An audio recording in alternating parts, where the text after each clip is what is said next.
ஓவன்லாம் வாங்கியாச்சு. சரி ஃபஸ்ட்டு ஏதாவது ஒரு ஸ்வீட்டாக ஒரு ரெசிபி பண்ணலாங்கிறதுக்காக டீ கேக் தான் பண்ணலான்னு பிளான் பண்ணியிருந்தோம். நைட்டு தான் டின்னர்லாம் முடிச்சுட்டு பண்ணலான்னு ஒரு பிளானு.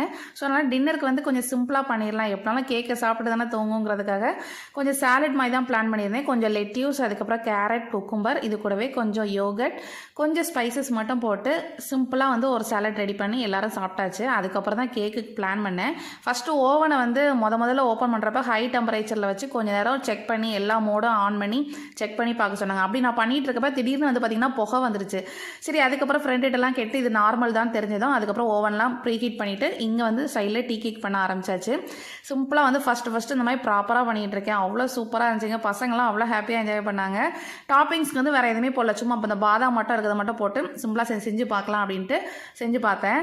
அந்த கேக் ரெடியாகி வரது வரைக்குமே அந்த ஓவனை எட்டி பார்த்துக்கிட்டே இருந்தேன்.